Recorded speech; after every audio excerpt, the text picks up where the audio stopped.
अपना 6 चैप्टर शुरू किया था जिसका नाम था जियोमॉर्फिक प्रोसेस और हमने कुछ पढ़ा था कल और आगे हम बढ़ते हैं। प्रत्येक प्रकृति के किसी भी बहिर्जात तत्व जैसे जल, हिम या वायु इत्यादि जो धरातल के पदार्थों का अधिग्रहण तथा परिवहन करने में सक्षम होते हैं उनको भूआकृति कारक कहा जाता है। ठीक है, एक सिंपल सी बात आप याद कर लेना, ये फैक्टर्स हैं। जैसे हिम है, हमारी हिम नदी होती है, वायु होती है या फिर जल होता है, तो वो क्या करते हैं सरफेस के ऊपर क्या है अपर्दन करते हैं। अपर्दन के बाद क्या है उसको जैसे काटते हैं अपर्दित करके उसको अपने साथ लेके जाते हैं और कहीं ना कहीं उसको छोड़ देते हैं, जिसको हम निक्षेपण कहते हैं। तो इसको क्या कहा जाता है भूआकृति कारक कहा जाता है। जब प्रकृति के तत्व ढाल प्रवणता के कारण गतिशील हो जाते हैं तो पदार्थों को हटाकर डाल के सारे ले जाते हैं और निचले क्षेत्र में निक्षेपित कर देते हैं। जैसे मैंने अभी भी बात बता दी है, डाल प्रवणता इनके जो स्लोप ग्रेडियंट कहा जाता है। इसका मतलब क्या है कि भी जो स्थान से काट कर और स्लोप के कारण क्या है कि भी ये जो कहीं समतल मैदान जिस प्रकार से ऐसे आ गया, यहाँ पर तो ये स्लोप है लेकिन यहाँ पर आपको स्लोप नहीं दिखाई दे रहा, तो यहाँ पर ये डिपॉजिट कर देता है। इसको निक्षेपण कहा जाता है, डिपोजिशनल वर्क बोला जाता है। तो वो निक्षेपित कर देते हैं भी। भूआकृतिक प्रक्रिया तथा भूआकृति कारक विशेष रूप से बहिर्जात जनित को यदि स्पष्ट रूप से अलग न कहा जाए तो इन्हें एक ही समझना होगा, क्योंकि दोनों एक ही होते हैं। अब थोड़ा सा ये बात है कि भी आपको एक तो भूआकृतिक कारक और एक भूआकृतिक प्रक्रियाएं। अब जैसे ये इसको उठा के यहाँ पर फेंक रही है तो आप इसको क्या कह सकते हैं, भूआकृतिक प्रक्रिया है। अगर हम बात करते हैं फैक्टर्स की, तो फैक्टर्स क्या है जो इसको यहाँ से यहाँ के लेके आए कि मान लेते हैं हम नदी लेके आए इसको या ग्लेशियर लेके आए इसको, तो सिंपल सी बात है जो लेके आया वो एजेंट हो गया, उसका फैक्टर हो गया, और ये जो प्रक्रिया है इसको प्रोसेस के नाम से आप जान सकते हैं भाई। एक प्रक्रिया एक बल होता है जो धरातल के पदार्थों के साथ अनुरूपित होने पर प्रभावित होता है। यानी कि ये जो प्रक्रिया की बात करते हैं एक विशेष प्रकार का बल है जो धरातल के पदार्थों को अनुप्रयुक्त होने पर प्रभावित होता है। एक कारक एक गतिशील माध्यम जैसे जो धरातल के पदार्थों को उठाता ले जाता निक्षेपित करता है। इस प्रकार प्रवाहित जल, भूमिगत जल को निक्षेपित करता है। इस प्रकार प्रवाहित जल, भूमिगत जल, हिमानी हवा, लहरें, धाराएं इत्यादि को भूआकृतिक कारक कहा जाता है। जैसे मैंने अभी आपको बता दी कि भी कोई भी चीज़ है अगर वहाँ से ये उठा के लेके आए हैं और यहाँ पर डिपॉजिट की है, जो उठाकर इसको लेके गया उसको तो आप क्या कहेंगे भूआकृतिक कारक हो गया, वो फैक्टर हो गया। और जो ये फेंका गया है इसको लेके ये निकालने की प्रक्रिया है उसको प्रोसेस के नाम से जान सकते हैं अभी आप। उसके बाद ये आपसे पूछा भी है, अंतर स्पष्ट करने का प्रयत्न किया गया अभी यहाँ पर। गुरुत्वाकर्षण ढाल के सारे सभी गतिशील पदार्थों को सक्रिय बनाने व दिशात्मक बल होने के साथ साथ धरातल के पदार्थों पर दबाव डालता है। अप्रत्यक्ष गुरुत्वाकर्षण प्रतिबल लहरों एवं ज्वार भाटा जनित धाराओं को क्रियाशील बनाता है। निसंदेश गुरुत्वाकर्षण एवं ढाल प्रवणता के भाव में गतिशीलता संभव नहीं है, अपर्दन, परिवहन एवं निक्षेपण में नहीं होगा। गुरुत्वाकर्षण एक ऐसा बल है जिसके माध्यम से धरातल के संपर्क में आते हैं। यह वह बल है जो भूतल के सभी पदार्थों के संचलन को प्रारंभ करता है। सभी संचलन चाहे पृथ्वी के अंदर हो या सतह पर प्रवणताएं कारण ही घटित होते हैं, जैसे ऊंचे स्तर से नीचे स्तर की ओर और तथा उच्च वायुदाब क्षेत्र से निम्न वायुदाब क्षेत्र की ओर। तो कुछ चीज़ें हैं कि जो ग्रेविटेशनल फोर्स है और जो हमारा ग्रेडियंट है स्लोप ग्रेडियंट, वही क्या इन फैक्टर्स को एक स्थान से दूसरे स्थान पर जो ये लेके जा रहे हैं तो उसको प्रभावित करता है। तो सबसे पहली बात तो ग्रेविटेशनल फोर्स बहुत ही ज़रूरी है जिसके हम वो काफ़ी हद तक प्रभावित करता है। पृथ्वी जैसे हम वायुमंडल के कक्ष में आते हैं तो वो अपने गुरुत्वाकर्षण बल के कारण क्या हमें अपनी ओर खींचती है।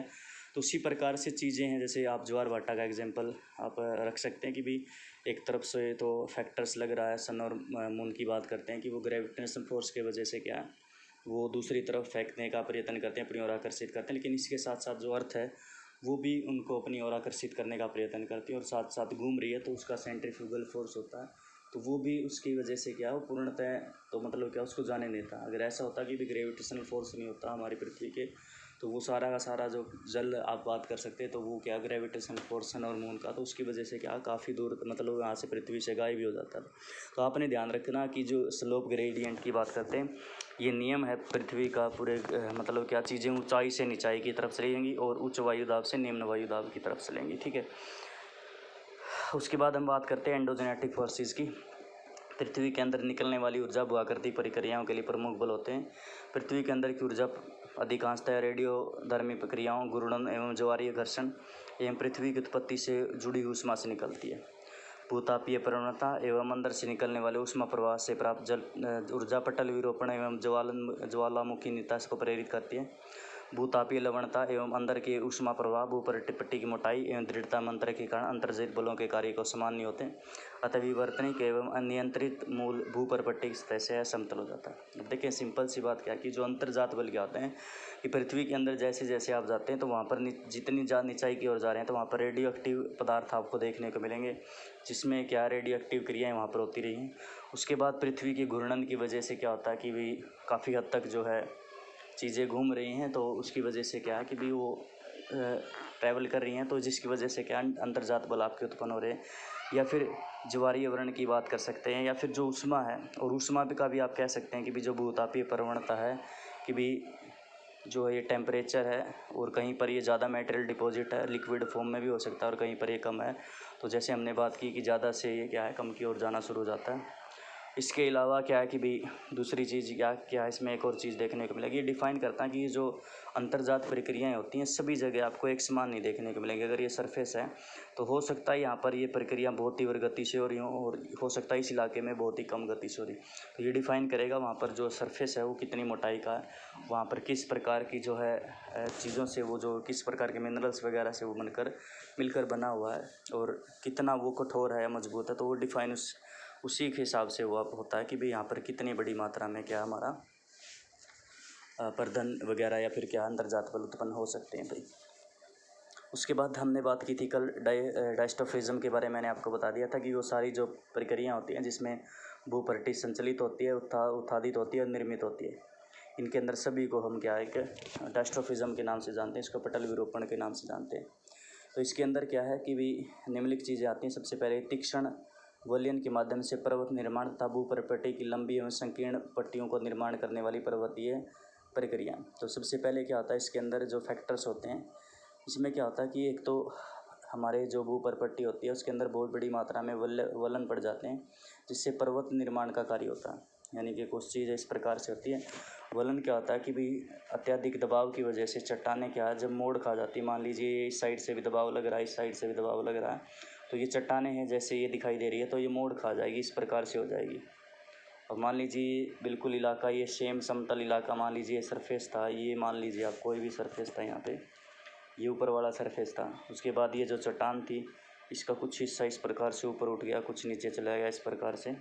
तो ये जो ऊपर उठा हुआ भाग है ये पर्वत निर्माण कहलाएगा। अभी तो पर्वत कहलाएगा, और नीचे चला गया तो आपको पता ही है ये गहरी गहरी संकरी खाइयों का निर्माण करेगा भाई। दूसरी चीज़ है धरातल के बड़े भाग के उत्पादन या विकृति में संलग्न महाद्वीपीय रचना संबंधित प्रक्रियाएं इसके अंदर शामिल की जाती हैं। यानी कि बहुत बड़े हिस्से होते हैं धरातल के, वो क्या है या तो उठ जाते हैं या फिर क्या है मतलब उनके जो आकृति में चेंजेज हो जाते हैं, और वो क्या महाद्वीपों के निर्माण में सहायक होते हैं भी। तीसरी चीज़ है अपेक्षाकृत जो छोटे और स्थानीय संचलन के कारण उत्पन्न भूकंप। अब जैसे जो है संचलन होगा इसको मूवमेंट बोला जाता है, कि मूवमेंट होगी जब रॉक्स के अंदर, तो ये जो हिलेंगी तो इसकी वजह से क्या आपको भूकंप देखने को मिलेंगे। और प्रॉपर्टी प्लेट के क्षैतिज संचलन करने में प्लेट विवर्तनिक भूमिका। अब जैसे सिंपल है, अगर क्षैतिज वितरण होगा ये इसको बोलेंगे, ये इस प्रकार से मूवमेंट करेंगी रॉक्स, या तो एक दूसरे के पास आएंगी या एक दूसरे से दूर जाएंगी, तो वो क्या कहलाएंगे प्लेट विवर्तनिक की कारण बनेगी भैया। प्लेट विवर्तनिक पर्वतनिक प्रक्रिया में भूपरपट्टी वलयन के रूप में तीक्ष्ण से विकृत हो जाती है। महाद्वीपीय रचना के कारण साधारणतः विकृति हो पाती है भाई। पर्वत निर्माण प्रक्रिया, जबकि महाद्वीपीय रचना महाद्वीप निर्माण प्रक्रिया है। पर्वतनी महाद्वीप रचना भूकंप एवं प्लेट विवर्तनिक की प्रक्रियाओं से भूपरपट्टी से अंश तथा विभंग हो सकता है। इन सभी प्रक्रियाओं के कारण दबाव, आयतन तथा तापक्रम में परिवर्तन होता है, जिसके फलस्वरूप से लोकायतन प्रेरित होता है। उसके बाद जैसे ही बात की गई या पर्वत निर्माण की बात है या फिर महाद्वीप बनाने की प्रक्रिया है, तो इसमें क्या हमने बात की, चाहे वो भूकंप को जन्म दे रही है या फिर प्लेट विवर्तनिक से जो हमारी जो प्लेट जो है मूवमेंट को वो मतलब मूवमेंट होती चली जा रही है, तो इसकी वजह से क्या है सरफेस के ऊपर क्या बहुत बड़ी मात्रा में जो है सरफेस की या फिर पृथ्वी के अंदर की बात करेंगे तो वहाँ पर बहुत बड़ी मात्रा में भ्रंश आता है। मैंने आपको वलन बता दिया। भ्रंश में क्या होता है, जब अत्यधिक दबाव या तापमान की वजह से क्या होता है, तो इसकी वजह से क्या चट्टानों के अंदर इस प्रकार से दरारें हो जाती हैं, तो इन दरारों को क्या कहा जाता है, भ्रंश कहा जाता है, फॉल्ट कहते हैं। ठीक है, वही टूट जाती हैं। इन सभी के कारण क्या है भी दबाव बढ़ता है, और जो आयतन है और ताप की बात करते हैं तो उसके अंदर परिवर्तन होता है। अब मान लीजिए ऊपर ये नीचे हो रही हैं, तो उसके साथ साथ जो तापमान है, जो तरल या लिक्विड फॉर्म के अंदर जो मेटेरियल है जो हम बात करते हैं लावा की, तो वो भी ऊपर या नीचे की ओर शिफ्ट होता था। इसी वजह से जो है सेलें जो है परिवर्तित होती, जैसे हमने बात की थी सेल के बारे में, जो हमारी थर्ड जो रॉक्स थी जिसको हमने हमारी मेटामॉर्फिक रॉक्स कहा था, तो वो जो चेंज होती हैं तो उसका कारण बनती हैं भैया। उसके बाद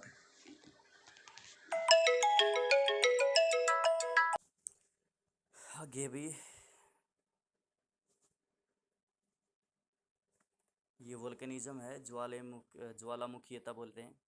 ज्वालामुखीता के अंतर्गत पिघली हुई गैसों या लावा का भूतल की ओर संचलन और अनेक आंतरिक और बाह्य सतल रूपों का निर्माण सम्मिलित होता है। इस तक पुस्तक की आप द्वितीय इकाई में आप इस प्रकार की चीज़ों का वर्णन कर चुके हैं। दो चीज़ें हैं, ज्वालामुखीता और ज्वालामुखी।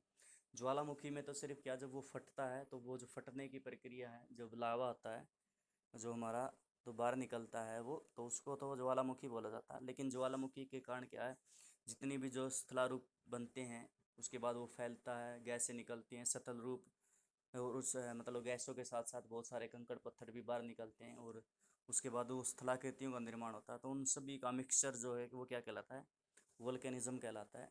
ज्वालामुखीतिया बोला जाता है जिसको आप लोग, और इसके बारे में आप पहले पढ़ चुके हैं भी। हमारा जो ज्वालामुखी वाला चैप्टर था, हमने इसके बारे में बहुत डिटेल में पढ़ा था।